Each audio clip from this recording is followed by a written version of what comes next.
What's up, YouTube family? I'm back with another video. I want everyone to like this video, and I want everyone to subscribe. I want everyone to comment, hit that black bell so you can get all of my videos. So this story starts with a dude named Matthew. He's driving home from work. It's about 10 p.m. He's driving on the highway. All of a sudden he realizes he gets a little thirsty, so he pulls over to a store on the side of the road. Oh yeah, one thing, is it me or Speedway slushie is really, really delicious? I want someone to leave a comment in the comment section.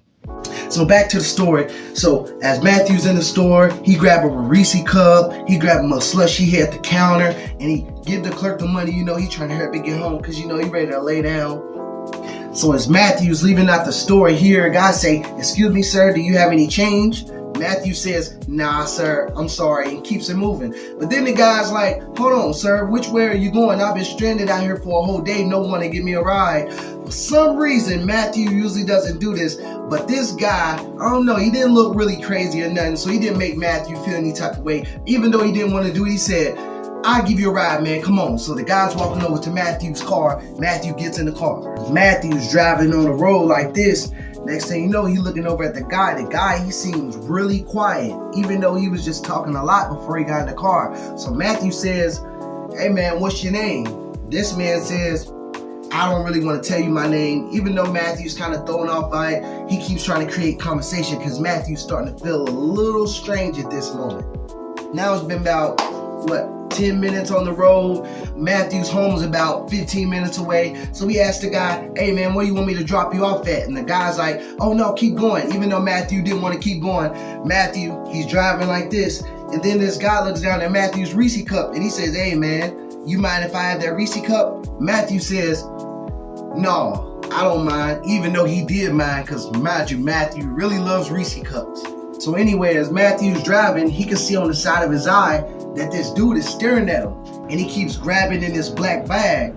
Matthew don't know what he's trying to do, so Matthew ends up saying, "Hey man, are you all right?" And the guy says, "Keep driving." And next thing you know, Matthew pushes foot on the pedal a little faster. Next thing you know, you see the police lights in the background. Matthew was getting pulled over.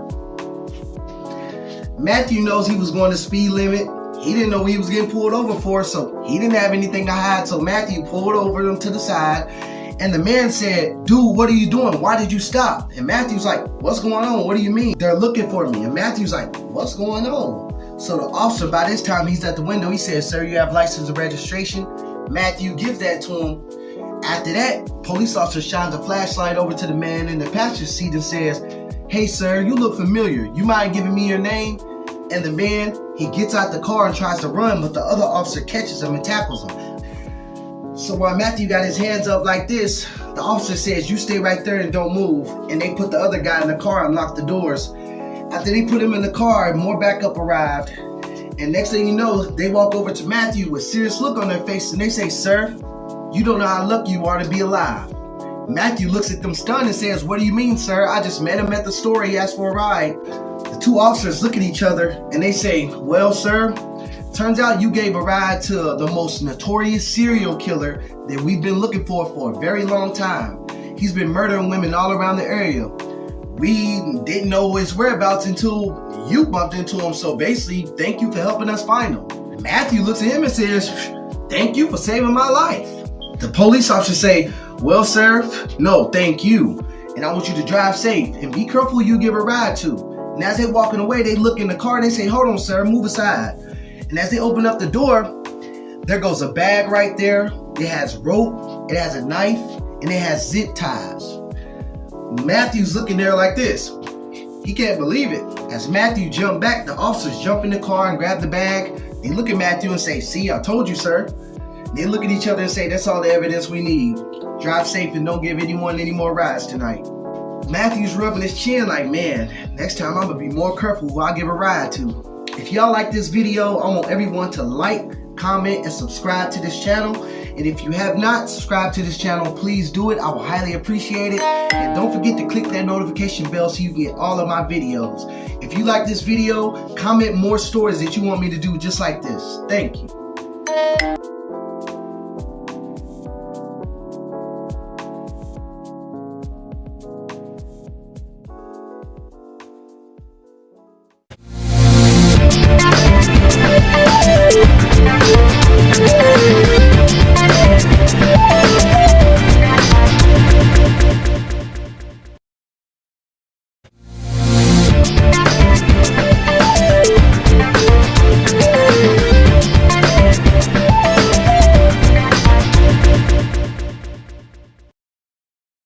What's up, YouTube? I'm back in another video. I want everyone to like, comment, subscribe to this channel if you haven't. For those who already subscribed, you already know what it is. For those who have not subscribed, I want you to hit the black notification bell so you get all of my videos and not some. This story right here is they was at the wrong place at the wrong time. Hit that like button and share this video. Let's get started. Alright, so this story starts out with two friends named Chris and Marcus. Chris calls Marcus, says, you want to go to the store? Marcus says, yeah, let's meet up on this certain street. So they meet up on that certain street, and when they meet up, they see this car, this random car slowing down with the window like this, and then they just keep on going. So Marcus, they brush it off and they keep on walking to the store. So while Chris and Marcus is inside the store, Marcus, he can see this car outside, the same car that drove past him. So he looking, next thing you know, that's what Chris, he see the same thing. He like, you see that? So then they end up leaving the store. Out of nowhere, this car drives by and starts shooting at Chris and Marcus. They don't know why. Thank God, neither one of them got hit. They ran behind the store, and while Marcus is looking out, Chris, his phone ring, and it's a phone number from a girl that he got from the club like a week before. So next thing you know, he answered the phone. He tell her to come pick them up on this certain street. So out of nowhere, Marcus, he started waving his hands because the girl, she pulled up, right? Whoever was chasing him, I guess they didn't see him or whatever, but the girl actually came quicker than Marcus and Chris think, so they hopped in the whip and they skirt off. So while they driving, they didn't tell her what happened, right? The girl, she like, what's going on, what's going on? And Marcus and Chris, they just like, that was close. And Marcus, he said, yeah, I know, right? And yes, I'm not racist, but by the way, this is a white girl. They came to pick them up. So she like, I don't want y'all in my car, not tell me what's going on. So Marcus finally tell her, look, we end up getting shot at. I don't know what's going on. So next thing you know, they look up and they see some headlights. They hit a few lefts, hit a few rights, and the headlights keep following them. So now they know they're in trouble. Now they done got the girl in this same mess. So for some reason, Chris, he just jumps out the car and just takes off running. Marcus, he stays in the passenger seat while the white girl, she's driving fast. And this is when the gang members start shooting at the car. Now the white girl's scared. Now she's pushing the brakes. Next thing you know, the red and blue lights. The police come and they pull them over. So they try to tell the police officer that they the ones being shot at. After backup came and everything, here come Chris. Turns out Chris jumped out the car. When he took off running, he ended up seeing the police car parked on the side street and said that they were being chased and followed. And after that, that's when they heard the gunshots. And then Chris, he ended up telling the police officer where to go. And the police officer ended up speeding up and catching up to Marcus and the white girl. And the cop was explaining that there was a gang initiation. There was two gangs going up against each other, right? One of these gangs' homies got killed, so they was coming to retaliate. Turns out the neighborhood that Chris and Marcus was in, that was the same neighborhood where the gang was coming to retaliate. They was pretty much shoot anybody on sight. So that's pretty much how that happened. Chris and Marcus wasn't in any gang or anything. So basically they was targeted by gang members for retaliation. What's even more crazy is, after this, two other people, unknown, shot and killed at the same store that Marcus and Chris just left from. After Marcus and Chris left, two other people came, and I guess the gang members swerved back around and got to get back on somebody that was innocent. So two people got murdered pretty much that night. Two innocent people. I don't know who they are, but Chris and Marcus made it out alive. Y'all like this video? I want y'all to like, comment, subscribe to this channel. I want y'all to hit the notification bell and share this video, man. I'm trying to get remonetized so I can get all my good videos back up how I want to be, man. But anyone, if y'all like the story and this touches you, please hit the like button, hit the black bell so you can get all my videos and not some. I love all y'all for watching these videos. Leave a good comment, leave any comment, just share it. Peace.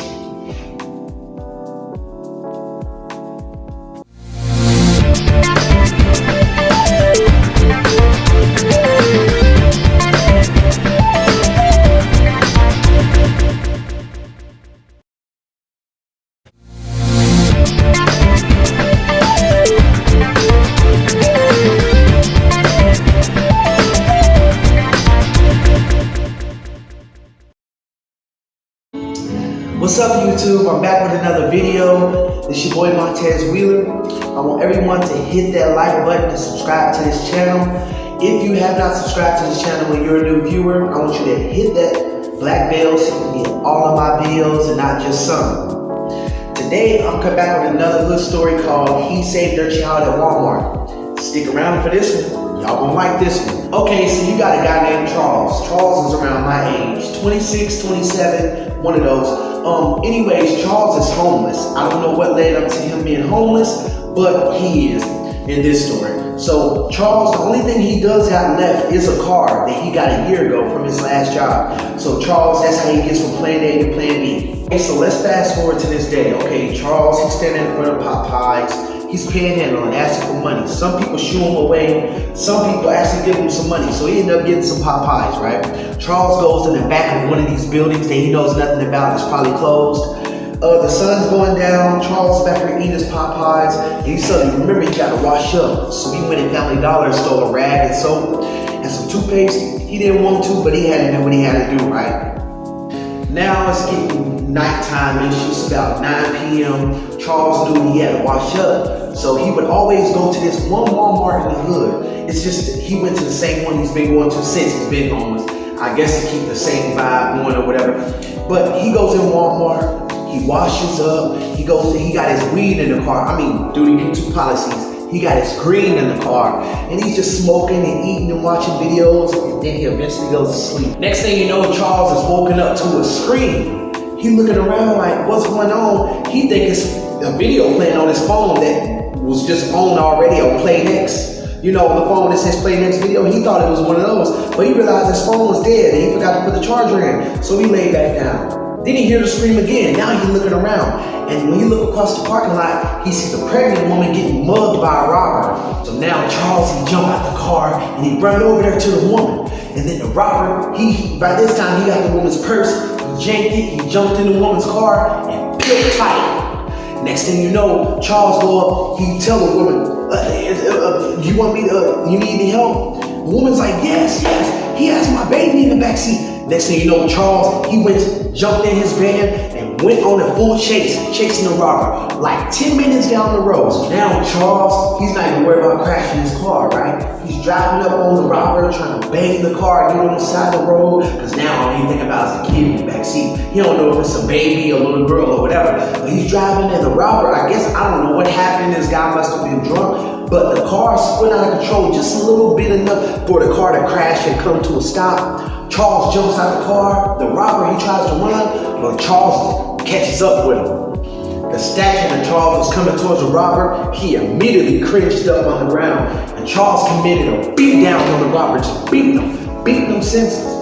So right after that, Charles looks in the backseat, and it's an 8-year-old little girl. Charles gets the kid, puts her in the van safely, right back to Walmart. Now you're thinking about the car. He left the car there. So he get back, and he can tell by the woman's face, the only thing she was worried about is, did you get my baby? And her smile went from here when Charles says, here she is.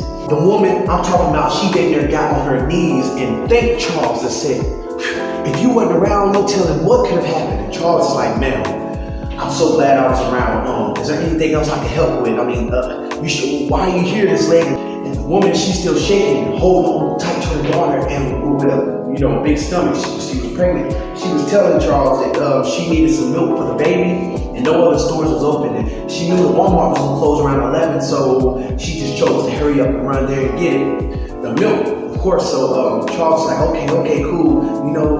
And the woman's like, what's your situation? Charles began to tell her that he was homeless and this and that. Fast forward, she started feeling sorry for Charles. The woman began to think about if Charles wasn't there that night, what could have happened to her daughter, right? So given the fact that Charles was pretty much homeless, and he wasn't asking for anything from the woman, just a genuine out of his heart, she could see that he was a good guy. So the lady looks at Charles and says, what you did for me tonight, sir, I'm gonna change your life. And she reached in and put out a check and was writing Charles thinking, man, you don't have to. And even then, Charles is thinking, it's gonna be, maybe $100, right? As the woman has tears rolling in her eyes, she says, thank you so much, young man. God bless. God wanted me to give this to you. And she handed Charles a check. Charles looked at the check after the woman pulled off and beat the horn. It was $100,000. Charles couldn't believe his eyes. All Charles can do is just look down at the check and look up and thank God. That's the end of this story, but I want to say a message. Helping people goes a long way. I don't care if it's 50 cents, I don't care if it's $1. Try to help as much people as you can because you never know what could come back in return. Charles, he's homeless, living out his car, no money, no house. He helped that woman and now look, he got $100,000. Charles went and got himself a new car, got himself a place, and he found a new girlfriend. Hey, if y'all like this video, like, comment, subscribe to this channel. And for everyone who is new, they just click on this video and just now visited my channel. What I want you to do is, if you like this video, hit the black bell so you can get all my videos. If y'all like these little stories, I'm gonna post them back to back because I got hundreds of them. Man, I want to thank y'all for watching this video. Please share this video, like, comment, and subscribe, and I want to thank you for watching. Peace.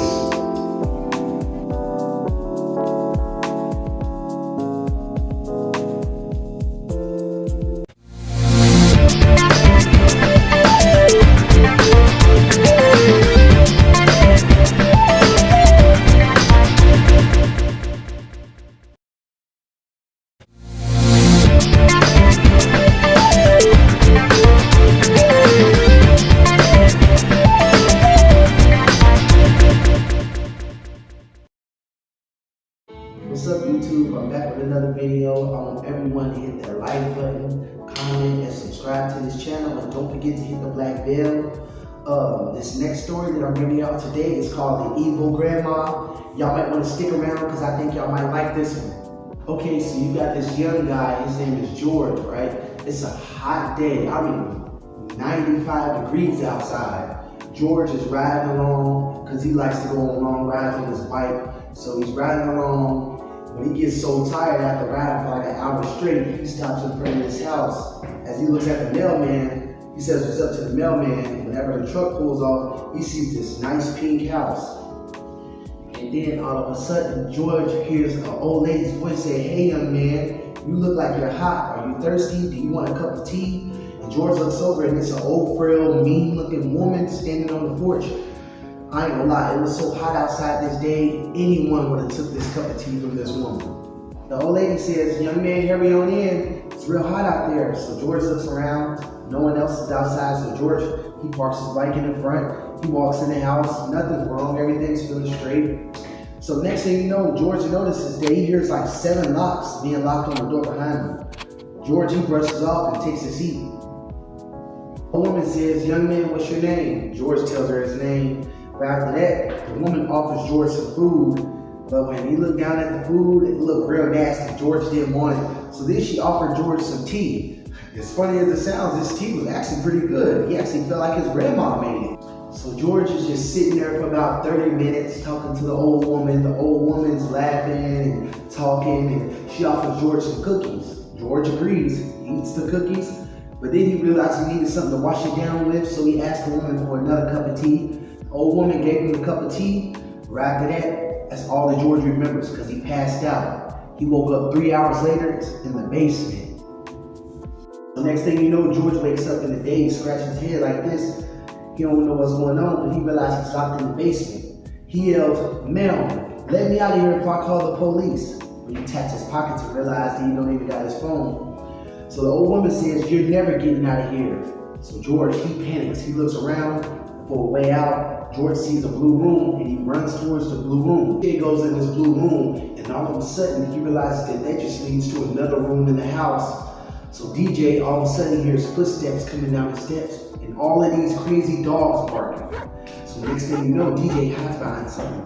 The old lady comes down there and says, "I'm gonna find you and I'm gonna get you." But for some reason she couldn't find him. So she ran back upstairs and the dogs stayed downstairs. So DJ's standing right there while the dogs are barking. While the old lady's walking around looking for George, George realized that she left the door open upstairs, so this is George's one and only chance to get out the basement. But guess what? As soon as George gets to the top of the steps, the dogs start barking. And guess what? The old lady turned around with a butcher knife and started walking towards George. Next thing you know, George took off running. So George was running and he was stopped in his tracks when he hears a loud noise. disturbing him outside. So now George runs to the front door while the old lady's walking behind him with a knife like this. George tried to unlock the front door and try to get on his bike, but the door was locked. So George jumps out the window like this and hops on his bike and starts riding off. And then the old lady jumped in her car and started chasing George full speed in the car. So George, he's riding, and the old woman, she's trying to smash George's bike off the road. And eventually she ends up hitting George, but she only hits the back wheel. And he ends up flipping the bike, and George ends up falling off the bike, passing out. Now, what do y'all think is gonna happen next? I'm gonna tell you what's gonna happen next. So, George, he wakes up out of unconsciousness and he's looking at the ceiling in the car. At this point, he realizes, I'm done. He thinks he's in the old woman's car. He don't know what this old crazy woman's gonna do to him. Well, it turns out when he looks in the front seat, the woman is not actually the old woman. It was actually an innocent bystander that was just driving past. George was passed out on the road, and the woman stopped her car and seen the old lady carrying George to her back seat. Something didn't feel right, so the woman yelled at the old lady, and the old lady got scared and left George right there on the road and drove off. So the woman put George in the back seat of her car to where George was safe. She explained all this to George, and George thanked the woman, and the woman, she said no problem. George told the woman everything that happened, and the woman decided to call the police, but she made sure George made it home safe, and they filed a police report. When they went to the old woman's house, they went and they found a body in the freezer. So this woman was arrested. I don't know what this woman was involved with. I don't know, but all I know is that she was arrested for numerous missing people that came up missing around town. I'm gonna wrap that up for this story because I got plenty more to make, plenty more to come, so be watching out. But if you watch this whole video, I want you to hit the like button, subscribe, and leave a comment, hit the black bell so you can get all of my videos. This is Montez Wheeler. If y'all like these stories, send comments and share these videos. Hit the like button so YouTube can get the algorithm. I want to thank y'all for watching this video. Like, comment, and subscribe. Until then, peace.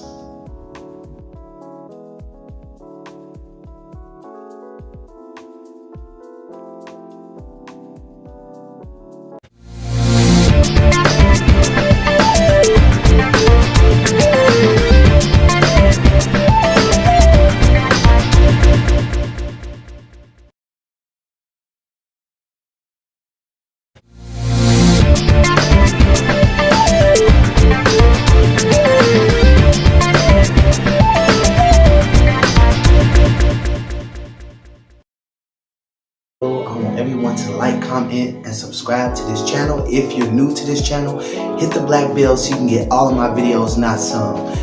Yeah, man, so today I'm gonna hit y'all with another story. So today, this story was, he was killed over mistaken identity. Okay, so you got a guy named Richard. Okay, it's Friday night. Richard just got off work. Richard, he's getting ready to go to the club. He just hopped out the shower. He's spraying on his little cologne, spraying to smell good on, you know, hoping he can bring one of the little baddies home from the club. You know, Richard ain't, you know, he don't get into drama. He has a few friends, you know what I'm saying? But pretty much he's a loner, but he's a cool dude for the most part. Actually, before Richard even leaves the house to go to the club, he has one of his little females call him, and they like, shoot, they going to the same club. So Richard chooses to go to the same club. He chooses to meet up with her. So Richard hops in the whip and he goes on to the club. So Richard pulls up to the club. He see everything, the lights flashing, everybody looking good, all the little females walking in, smelling good. So he goes right in the club. But then there goes the security. The security guard looks at Richard and says, I need to see your ID and I need to pat you down. Richard says, man, you know I've been coming here for a little minute, man, but whatever. Richard ain't really trying to make a big deal because while the security guard's patting him down, he looking past the security guard trying to look at all the females walking in. So anyway, when he gets in the club, he feeling the vibe. He rushed over to one little female that he seen to look cute. He talking to her. He offered to buy her a drink. Actually, she offers to buy him a drink. But on the side of his eye, Richard sees two people looking at him. They look like thugs. But as Richard is talking to this female or whatever, he can't help but see two guys looking at him on the side of his eye. They look at him with a look like he done something to them or something. Now Richard knows he's not into the streets, he's not in any trouble or anything. So Richard pretty much brushes it off and he moves to the other side of the club. So him and the female walk over there to the little seat. They sit down, but they see that the two guys, they move over in the same area. Now Richard He's on alert. Richard, he was too embarrassed to say that he had to go pee. So Richard told his girl that he was talking to that, hey, I need to run to the restroom real quick, and I gotta call somebody real quick. It's too loud. It's the music too loud. I'll be right back. Richard went to the bathroom. So as he's in there peeing, hears the door open actually, and he sees two of the thugs' shoes walk in. So Richard's standing there and hear a voice say, hey, bro. And Richard, he like, yo, what's up? Somebody in here. I'm using the bathroom. He said, yo, we seen you out there. Hey, what's your name? Is your name Lil Tone? Richard like, Lil Tone, man? No, man, my name Richard, man. I don't know. So now, Richard, he zipping his pants up. Before Richard could even say anything, one of the dudes put their hand in Richard's face like this and said, we know you robbed us last week. We gonna get you back. We know we gonna get you. And they walk out. Now Richard's dumbfounded because Richard never robbed anyone. Richard's just a go to work and come home type of guy. So Richard's dumbfounded. He's like, man, that's crazy, man. I gotta hurry up and have my fun and get up out of here, man. A few more drinks and I'm gone, man. So Richard walks out the bathroom. Now, Richard's nervousness comes down a little bit when the female that he left out there was actually still waiting on him. She ordered him a drink and said, do you want a drink? He said, yeah, of course. She ordered him, I think it was some New Amsterdam, let's just say, right? So he drank, and now it's 20, 30 minutes go by. He drinking, he getting a little lifted now. So now he looking around and he see the same two guys, and they do this to him and they walk out the club. So now hours done went by. Richard, he tells the female, I'll catch up with you, whatever. And he leaves the club, and as he's walking to his car, he looks at an all-black Escalade and the front headlights come on. So now Richard, he's on guard. Richard's walking to his car. He gets in the car and he knows he's a little bit wasted, so he got to drive a little slow, but he's still on alert. So as Richard get in his car, he back out and start driving. So now Richard driving in the car, he sees that these cars keep following him in the background. He keeps seeing the headlights. So now Richard, his phone keep ringing. His phone done rung about 5 or 6 times, right? It's his baby mama trying to get him to cash out her some money for the kids. So Richard like, man, what does she want? As Richard looked down at the phone, all you see is a black Escalade pulled up right beside Richard's car. But Richard didn't see the car. Next thing you know, all you hear is a machine gun fire. The whole car was sprayed up. Richard was killed instantly. Now, this is where the story takes a horrible, sad turn. See, Richard was not the guy who robbed these two thugs. Richard was killed due to mistaken identity. I guess the guy who robbed these two thugs looked just like Richard, and he was killed for mistaken identity. For everyone who's out there, man, that likes to go to the club, be very careful and limit the drinks that you drink at the club so you won't get too wasted, because you just never know who's in the club, who's looking at who's coming there to start trouble, who's coming there to take a life. This guy, Richard, he didn't know that this was going to be his last night alive. But if Richard would have knew, I don't think he never would have went to the club that night. Now, this is another story for y'all that I put because I haven't posted nothing in a while because I'm trying to get my stuff together or whatever. But yeah, Richard was killed. His baby mom was devastated. He left behind one child, and the messed up thing is he wasn't even the intended target. So that could be you. So when you out and about, please watch your surroundings. I don't even go to the club personally, cause and even if I do go to the club, it's only gonna be for a little bit, and I'm always gonna be on my P's and Q's looking at everybody. Man, if y'all like that video, man, like, comment, and subscribe, man, to this channel so it can run up the algorithm and it keep me wanting to do more videos for y'all, man. Listen, hit that black bell so you get all my videos. Leave a comment if you like. Now, until next time, peace.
What's up, YouTube family? I'm back with another video. I want everyone to hit that like button. I want everyone to subscribe right now. If you have not subscribed, hit the black notification bell. This story today is they went out to a party but ended up in a clownpocalypse. This story starts out with two dudes named DJ and Chris. DJ and Chris take their girlfriends out to a fancy Airbnb, but what they don't know is that it's surrounded by killer clowns. So DJ and Chris, they driving with their girlfriends in the back seat, and DJ realizes, okay, they pulling up to the wooden Airbnb. So they get out, they check out the rooms, everything looking fancy and nice. So DJ says, how about the girls, how about y'all just stay here, and me and Chris, we'll go to the store and get some snacks and stuff. So DJ and Chris hop in the whip. They drive all the way to the grocery store. They in there shopping. DJ getting what he getting, Chris getting what he getting. So as DJ and Chris pull back up to the fancy Airbnb while the girls inside, as Chris is taking some bags out the trunk, Chris, he looks over in the woods right there and he think he sees something. What he sees is a clown hanging behind a branch like this. So next thing you know, that's when Chris says, hey, DJ, come here, bro. I know you just seen that. DJ comes over, he looks, he don't see nothing. DJ says, man, look, come on in the house, man, so you don't miss out on the party. Chris, he like, alright, whatever. Chris know he seen something. So Chris brushed it off. So Chris, DJ, they go inside the house. They go in there with their girls. They got the grill going. By this time, the sun done went down. They over there making some steaks, some hamburgers, some hot dogs, and they got the little drinks going. You know, DJ, he over talking to his girl. Chris over kicking it up with his girl. Next thing you know, they hear a noise. By this time, everyone goes into the Airbnb. They turn the music down. They looking around. They don't see nothing out of place. But then they hear the news on. And on the bulletin, it's talking about crazy flooded videos on the internet of clowns attacking people and killing people and everything. They brush it off. But then next thing you know, they hear something on the back patio door. So they run back there, and guess what they see? A clown. So now you got more than one clown. Now you got 5 clowns at the back patio door beating on the door like this. Now the glass is breaking. Now the girls are screaming. DJ says, hey, Chris, run to the kitchen and get a knife. So Chris comes back in there with a knife. But then DJ says, you know what? Let me run upstairs and get something real quick. See, DJ, he was licensed to carry. So he went up there and got his gun. And then DJ handed Chris his gun. And then they pointing at the gun like this at the clowns. They like, step back or else I'm gonna shoot. So then they see the clowns stepping closer. They in the house now. Then they walking towards them like this. So Chris, he tells, hey, girls, let's go. DJ, he tells this girl, let's go. They run out the front door and they jump into the car. DJ, he does this Need for Speed spin in the street and then he drives off real quick. And the clowns stand there in the middle of the road with they knives and stuff like that they got. They stand there like this. And then DJ, Chris, and the girls, now they in the car safe. They driving all the way far away. So while they driving, Chris says, hold on, you hear that on the radio? So that's what DJ's like, shoot, go ahead and turn it up. So on the radio, they talking about there's killer clowns running around killing people, be careful. And if you come in contact with any clown, please call the police. By this time, everyone's looking at each other in the car real scared from what just happened, right? So they get into town finally, eventually, and you would not believe, it looks like a war zone. Cars are flipped over, fire everywhere, there's clowns running all up through the streets, people running from clowns. So while they just driving through the street, they get into town eventually, and they driving like this, the girls in the back, Chris in the passenger seat. So they driving, and they eventually stop the car because there's a group of clowns standing right there. Now the clowns is getting closer to the car, while the girls in the car, they screaming. Chris had his gun like this, and DJ pointing the guns at the clown saying, get back or else I'll shoot. By this time, DJ and Chris just start letting off. Next thing you know, when he got too many of them, it was like a horde. YouTube family, please forgive me for sweating because I'm hot as hell. But listen, next thing you know, as the clowns get closer like this, DJ and Chris, they was about to give up. Next thing you know, all you hear is all this machine gun fire. All the clowns start falling down. Guess who was standing behind them? The U.S. military. They came into the city to evacuate everyone because of what was going on. So they came to DJ and Chris's rescue. DJ, they stand there in amazement with the flashlights in their face. They try to wave the flashlight at their face like that. They're just happy to be alive at that moment. But the story doesn't end there. There's a part 2 that I'm going to drop to this after this part 1. So this is to be continued. I want everyone to hit that like button if you haven't. If you like more stories like this, comment below, hit the black bell, and be watching, because I got an episode 2 coming for y'all. Thank you.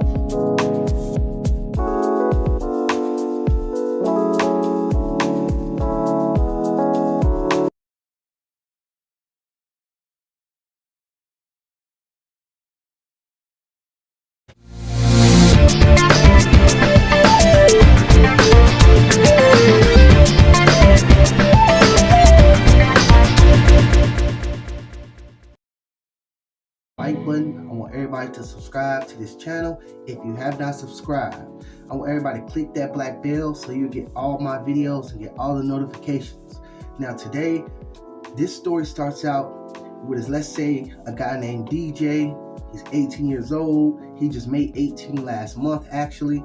DJ lives with his mom and his little brother. His little brother's name is Chris and he's 12 years old.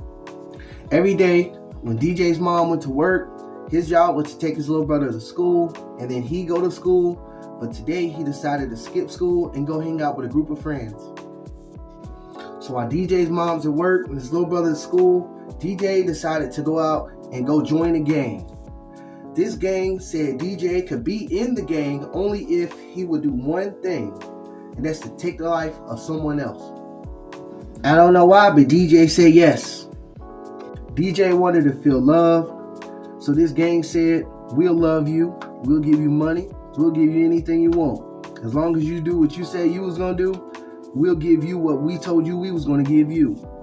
So the gang said, you know what, meet us tonight in this alley on this side of town. So later on that day, instead of DJ going to pick his little brother up from school, he went and met up with the gang that told him to meet us at this spot at this particular time. So DJ's little brother Chris starts to walk home, because DJ and Chris' mom isn't home yet from work. So DJ meets up with this particular gang at this particular time. They get in the car. DJ's heart's bumping out his chest because he really don't want to do it, but he wants to be loved. Without DJ having any time to think, one of the gang members tossed a gun in the back seat and told DJ, look, we're going to ride around. We're going to pick the person we want you to do it to. And after you do it, you're pretty much in the game. So now it's been 20 minutes. They've been driving around. Now they're on the other side of town. They finally see somebody. They slow the car down. They say, hey, look, see that person right there walking? Take them out. So as they driving up slow, DJ hand shaking like this with a gun in his hand. DJ, without even thinking about it, heart beating out his chest, he point the gun out the window, start shooting. And then they drive off real quick, making that screeching sound with their tires.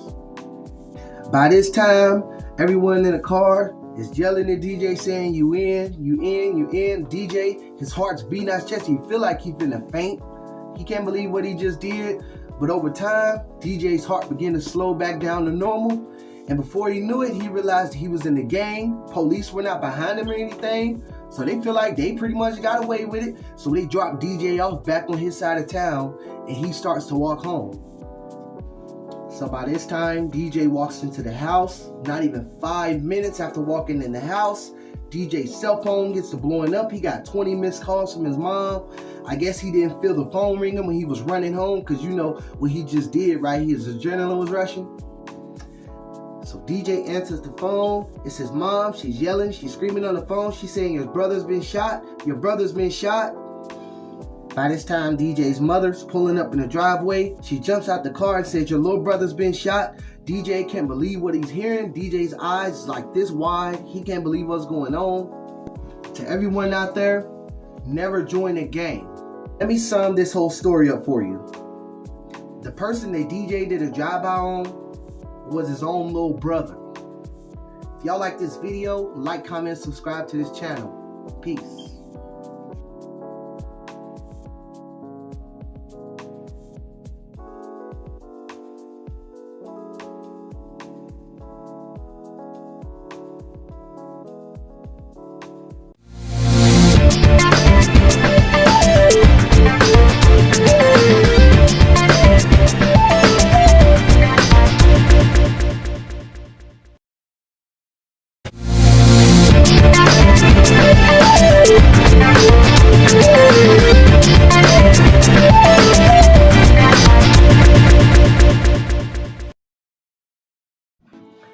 What's up, YouTube family? I'm back with another video. I want to thank everyone for watching this video and clicking on this video.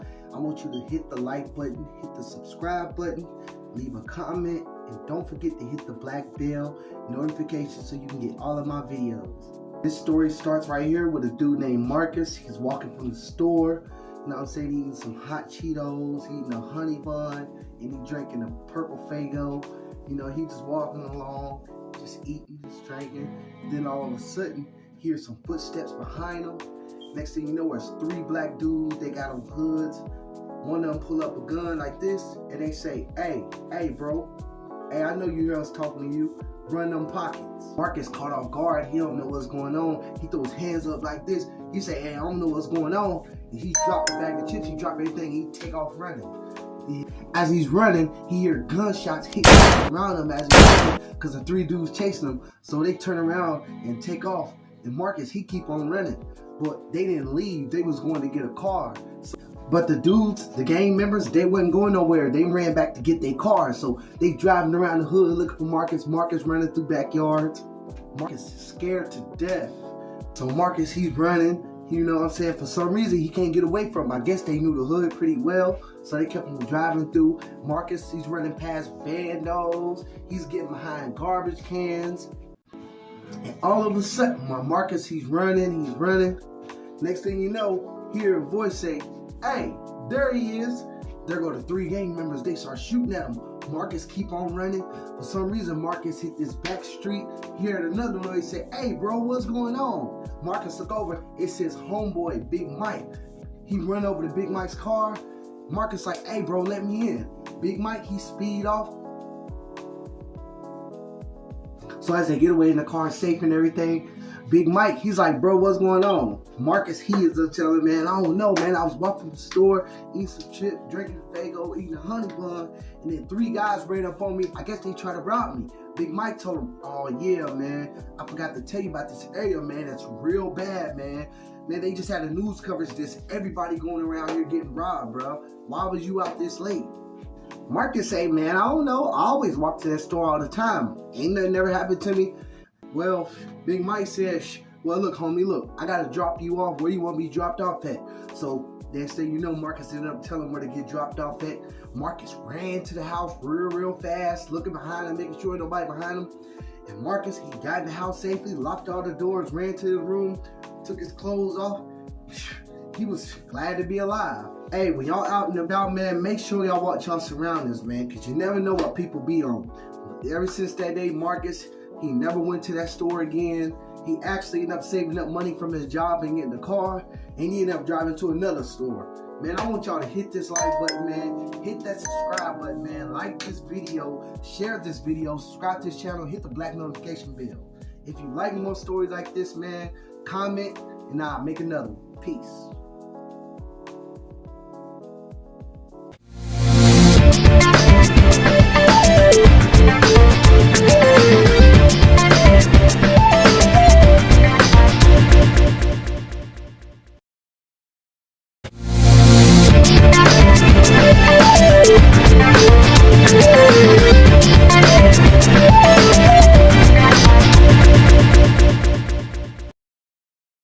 It was a really cold night.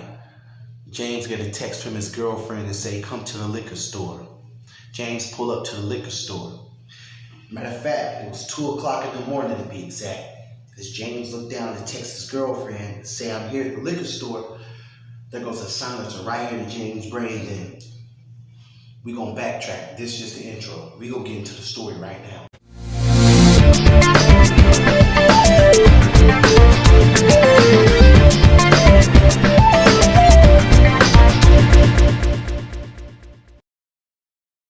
What's up, YouTube family? I want everyone to hit the like button, subscribe to this channel, comment. Anyone who has not subscribed, if you're any new viewers, I want you to hit the black bell so you can get all of my videos and not just some. For everyone who's already subscribed, thank you for rocking with me. Y'all know I had to hit y'all with another good story.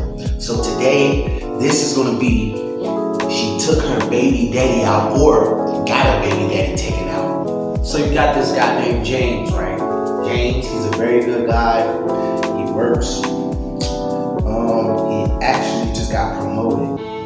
he has a wife. Her name is Natalie. See, what James doesn't know is that Natalie really doesn't like him like that. She only got with James because of the money. We're going to get into that.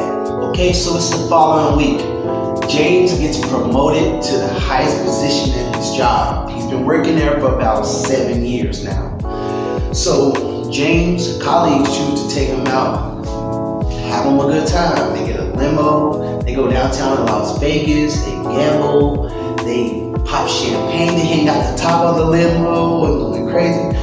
And Natalie is right there along with James, but her attitude is kind of off. He nudges Natalie and says, should you be happy for me? I mean, I did just get promoted. Natalie brushes it off and plays it off and acts like she's happy for him and says, no babe, everything's cool, because James didn't really spoil her with gifts all the time. He took her out, this and that, but really didn't spoil her like that. So Natalie got to thinking, how can I get his money without him giving it to me? Then she concocted a plan, and Natalie and James went home that night to their big nice home, and there are 2 Lamborghinis out in front. James tells Natalie, look, I'll be getting promoted, and we've been making a lot more money now. That was music to Natalie's ears. Natalie thought about it. She really felt bad about it. In this case, she really did feel bad. She really didn't want to do it. But she thought about James and the money and went through with it. See, James was very good to Natalie, but he knew that Natalie was kind of a gold digger. And he didn't want to spoil her because he felt if he spoiled her with a lot of gifts, that's the only reason why she would love him. So he limited the stuff he bought her. Oh, he bought a lot of stuff though. But Natalie thought about all the stuff that he bought her and all the stuff she can buy when James is gone. So Natalie hit up a hitman. So 2 weeks after the anniversary of James being promoted, Natalie contacted a hitman. Now, she met this hitman on her back page. She really didn't know that much about him. She didn't really think to do her research and try to cover up or anything. She was just so worried about getting James out the way. So she contacts this hitman, and the hitman contacts her back, gives her a price, and says, I'm in. When do you want me to do it? So they set up the play. So Natalie calls James' mom and says, we're going to be out having fun. If you call us Wednesday night, that's what we're going to be doing. So Natalie actually made a plan to make James go to the liquor store and get his favorite Hennessy Black. So as James pulls up to the liquor store, that's when the plan will go down. So this plan was set up for Natalie and the hitman to meet up at some plaza or something like that behind some stores where no one know where they're at. Natalie pulled up like this, hitman pulled up like this, they exchanged money and the information. Everything was set up for tomorrow, which is Wednesday night. So Wednesday night comes. James feels kind of odd that day. He's contacting Natalie and she's just out and about. What she really was, she went to give the hitman the rest of the money. So later that night, Natalie called James and said, hey, can you go to the liquor store? Get us some liquor that we can drink. You know, your favorite Hennessy Black. So James, he shrugs off and says, all right, babe, I'll be back. And walks out the door. So James pulls up to the liquor store. The car in front of him pulls off, and now it's his turn to pull up. He gets the Hennessy, puts in the car. He pulls over in a little crawl space, and he says, texting Natalie, says, hey, babe, I got the stuff. As he looked down, someone with a silencer put it right up behind James' head, pulled the trigger and blew James' brain out. No one heard nothing or seen anything. Someone got in an unknown car and pulled off, and everything looked like it's going. James is just laying there slumped in the car. Put it like this, a few hours later, someone found James. They called James' family. They called the baby mom, Natalie. She was acting hysterical, crying like she didn't know what was going on, and James' mother and family was devastated. Now, they had started to see that Natalie had some strange behavior, but they brushed it off. They didn't think nothing of it. They planned for James' funeral. Now Natalie's sitting in the house by herself, and it's all starting to hit her. Now she feels very bad for what she did. And let's fast forward to the funeral. So the funeral, James' mom's crying, everyone's devastated. Natalie shows up and looks down at James in the casket like this, knowing good and well she's the reason why this whole thing even went on. James' mom figured out that Natalie had put life insurance policy on James 2 weeks before he was killed. And not only that, one night Natalie was asleep and left her phone unlocked. James' mom told every family member to rush over there with the cops as fast as they could. And they went through Natalie's phone while she was passed out drunk. They seen all the messages. Make a long story short, she was arrested, the hitman was arrested, and she didn't even get to spend none of the money, so she did it all for no reason. And basically, James' family was devastated.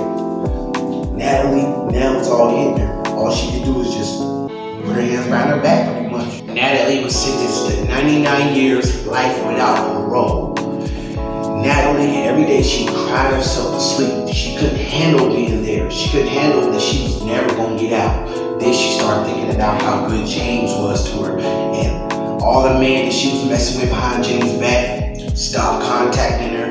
They didn't want nothing to do with her. So Natalie said, you know what? I can't do this. One day as the guards is making their runs, they walk past Natalie's cell. And there you go.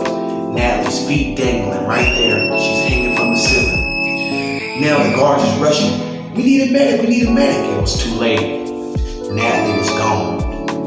Y'all like this video, like, comment, and subscribe to this channel. Hit the black bell so you can get all my videos. Until next time, peace.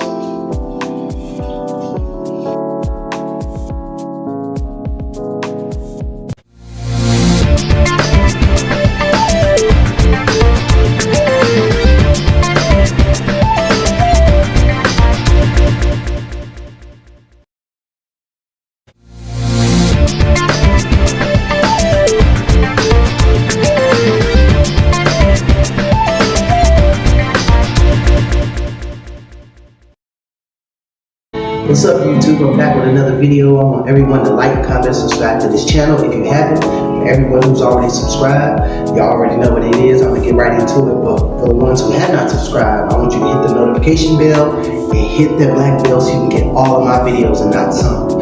This story is about a dude who wanted rap and fame so bad he almost sold his soul to the devil. Y'all might want to stick around. Y'all gonna like this one. Emmanuel, he's 27 years old. He's always had big dreams to be a rap star. He's just now finishing college and moved into his own place. He's not where he really wants to be in life, but hey, it is what it is. So let's get back into the story, because actually I kind of wanted to lay down, but I'm gonna jump right back in the story. You know, y'all made me, y'all running them views up made me want to get up, so I'm gonna do this for y'all. But so one day Emmanuel's walking from the store eating some powdered donuts, right? While he's eating the powdered donuts, he's shaking his head like this. He walking, you know what I'm saying, with his headphones in, and all of a sudden he take his headphones out and the music start playing out loud. So then a limo parks up beside him, and a guy rolls the window down midway like this, and he says, "Hey, I like that song. What you think about being on the radio?" Emmanuel sitting there, white stuff all over his lips, like, "What do you mean? I would love to be on the radio. I make music." This guy sticks his hand out the window and says, "Here, take this card. Contact me later on, and I'll get you signed." That song that you was playing, is that you? Emmanuel says yes. So make a long story short, for this little part, he gave the card to Emmanuel. Emmanuel wiping his lips off like this. "Let me go home and check it out." So Emmanuel gets home and he's seeing all the notebooks and the rhymes and stuff that he's going to show the guy that pulled up in the limo, right? Now, the weird thing is, as soon as Emmanuel called that number on the first ring, it picked up. Emmanuel thought that was weird, but he said, hey, whatever, he didn't see anything wrong at the time. So they scheduled Emmanuel to come down to this big building. It's a big record label company downtown in the state that Emmanuel was living in. So Emmanuel wakes up the next day and he's standing in front of the building. He's looking up like this because the building's so tall. Now Emmanuel, he's sitting on the elevator with mixed thoughts, thinking, I don't know how this is gonna go. So he don't think about it. Only thing he think about is everything he finna buy with all that money. So he finally gets off the elevator. As soon as Emmanuel hops off the elevator, he gets to the top floor of the building. Now he's greeted by some nice gentlemen and some nice ladies, and they say, "We've been waiting on you, come this way." And he walks into this long conference room with, the room where them long tables look like it's about to be a business deal, right? He walks in there, everything looking cool, and all of a sudden, over at the end of the table, there's this guy sitting there with a tuxedo. He says, Emmanuel, I've been expecting you. Emmanuel says, hey, I'm here. Now, what's this deal about? And the guy sitting at the end of the table looks like to be the boss or whatever, the leader, right? He says, that song you were playing, you got that with you? Emmanuel says, yes, here you go. Passes it over. Next thing you know, they're listening to the song, they like it. They say, Emmanuel, what do you think about signing a deal? But you have to sell your soul. You can have whatever you want. Emmanuel scratching his head like this. He says, you know what? I have to get back with you on that. And as he's walking out the door, the boss at the end of the table, he says this, Emmanuel, you might want to take this offer. You won't be here for long. Emmanuel says, I'll get back with you in a week. So a week goes by. I mean, Emmanuel's phone is blowing up. Emmanuel's starting to feel weird. Like, why do they want to sign me so bad? So one day, Emmanuel, he's standing out there, he's passing out CDs. For some reason, this day, he's actually getting some money. And all of a sudden, that limo parks up again. He says, Emmanuel, why are you out here selling CDs but you could be making all this money? Listen, meet up with me tonight at the building, and I'm going to sign you a big check. But remember, you give us your soul, we give you everything. See you tonight. Emmanuel looks like this. So later on that night, Emmanuel ends up going to the building, right? They let him all the way to the top floor again. And this time when he walks in, he sits down. And the guy with the tuxedo, he slides the check over to Emmanuel. Emmanuel says, what's this? This is a $500,000 check. And the guy said, it'll be way more than that if you just sign on this dotted line and your soul is ours. Emmanuel jumped up out the chair, ran to the elevator, got out that building as fast as he could. Emmanuel was raised in church as a kid, so he knew enough to not be manipulated enough to sell his soul to the devil. And he knew with that $500,000 check that the money would be gone and then he would have to give up something. So Emmanuel didn't want anything to do with the deal anymore. He was already selling CDs and getting money anyway, so he tried to dodge this guy with the suit on. He blocked his number. He was dodging it in traffic. He pretty much hid from the guy because he didn't want to get in contact with him anymore. Later that night, Emmanuel goes to sleep and he has a dream that the guy's right there with the suit. He says, Emmanuel, you can have all the money, all the fame, all the women. Just come back and sign with us. Emmanuel, he shakes it off and wakes up in a sweat. Right then and there, that's when Emmanuel knew it's not worth selling your soul to the devil. So Emmanuel, he decided to block that guy in the tuxedo and the limo's number, and eventually the guy stopped coming around. And Emmanuel, he got into a nice church, Christian church with his grandma, and now he's a gospel rapper making lots of money. He has a nice family and he lives in a nice home. Never heard from that weird guy again, or you never seen that creepy limo. Guys, if y'all like this story, like, comment, and subscribe. The moral of the story is, don't sell your soul. You can make it on your own through the man up above. Y'all like this story, like, comment, and subscribe. See y'all till next time.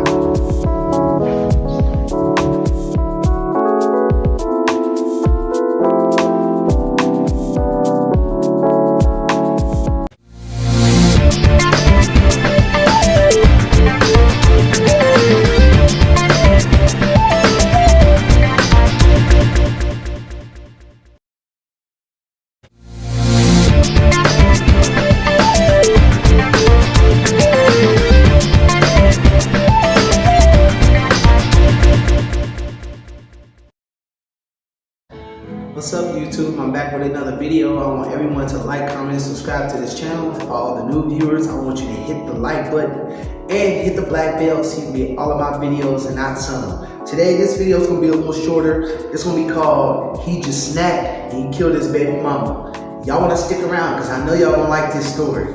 It starts out with a guy named Tyrone, right? Tyrone got a baby mama. Her name is LaQuisha. All she does is sit around and nag and complain all day. Tyrone, he works hard. Even though he has a job he don't like, he keeps it anyway to keep his girl, right? But this day is different. Tyrone lost his job. And LaQuisha's texting him all day, nagging and complaining. He's speeding home real angry. So Tyrone, he busts through the door like, LaQuisha, what's wrong? Da, da, da, da. Why are you starting me? Today's not a good day. I lost my job. When he said that, LaQuisha went red. She immediately started arguing with Tyrone, putting her hand all in his face like this. And mind you, this isn't the first occurrence that this is going on. This has been going on for a very long time, month by month. But today, what LaQuisha don't know is Tyrone had his breaking point. Yeah, while LaQuisha's arguing with Tyrone, she putting her hand on his face like, how can you lose your job? You broke, N-word, this and that. Tyrone, he's just thinking all the times he lets her go out and do what she want to do and he don't complain. And the time when he loses his job, she ain't even there for him. Out of nowhere, while LaQuisha's arguing with him, Tyrone snaps. He runs to LaQuisha, grabs her neck, and he starts wrestling her to the ground. Now, don't get me wrong, LaQuisha was a good match. She wasn't weak. She's fighting with Tyrone, right? And Tyrone, he getting mad and madder. Now, mind you, this whole occurrence happened in maybe 2 or 3 minutes. Because at first, Tyrone, he just had a headlock. But Tyrone didn't realize how angry he was getting. And I think he squeezed her neck too hard and hurt her pop. Tyrone instantly lets LaQuisha go and starts backing up like this. Now Tyrone looking at LaQuisha on the ground while she ain't moving at all. He like, I told you stop playing with me. You made me mad. You effing B-word. I hate you. You deserve this. Now get up. Now he kicking LaQuisha. He realized LaQuisha's not answering. So Tyrone kicked LaQuisha again. Now he getting nervous. Now he touching her. When he turned LaQuisha around, her eyes rolled in the back of her head. LaQuisha was dead. Now Tyrone's in a panic. Now he look over, he's like, oh man, what did I do? I think I did the wrong thing. Next thing you know, he look over and you see a phone ringing. It's LaQuisha's phone. Her mom's calling her. He answered the phone in a panic and said, LaQuisha can't come to the phone right now. She's in the shower. Hangs up really quick and throws the phone in the sink and pours the water on the phone. But what Tyrone didn't know was that LaQuisha had actually planned on already going to pick up her mom because they was planning on going out to eat. So now Tyrone, he checks LaQuisha's pulse about 25 times. She's gone. He realized, in a panic, he realized he was gonna go to jail forever. So what Tyrone did, he went and got some garbage bags, put LaQuisha's body in a garbage bag. Then he realized he can't take the body out. So he realized, for YouTube purposes, let's just say, chop the body up, put it in a suitcase. He pulled it out to his car. By now, it's nighttime. Tyrone was driving around with LaQuisha's body in the trunk. He's talking to himself like, man, you made me do it. But deep down, he knew that eventually he was going to get caught. He was going to have to do a lot of time. So Tyrone didn't know what to do. So while he driving, he realized he was driving past the New York Bridge. So he chose to go under the bridge and put LaQuisha's body in a suitcase right there under the bridge. He hopped back in the car, heart beating out his chest like this, and drove back home. Now, at this point, LaQuisha's mom had already been real paranoid about Tyrone for some years, but let's get forward to this day. LaQuisha never turned up to take her mom out to eat, so she filed a missing report. And let's say 2 days later, right, LaQuisha's mom's looking at the news and they see that they found a body in a suitcase. By the tattoos, they identified that it was LaQuisha. LaQuisha's mom instantly knew that it was Tyrone. Tyrone in her sleep like this, because you know he had to drink a lot of alcohol and do a lot of drugs to, you know, make him forget about what he did, right? He totally oblivious that he just murdered his girlfriend 2 days ago, right? So he laid in the bed like this. All you hear is, boom! NYPD! NYPD! Put your hands up! Long story short, Tyrone was arrested for the murder of his baby mom, LaQuisha, and pretty much he murdered her because he snapped. For anyone out there who is in a relationship, man or female, and it is domestic violence, please exit that relationship. I don't care what history y'all have together or what history y'all don't have together. It is not worth you taking his life or him taking your life.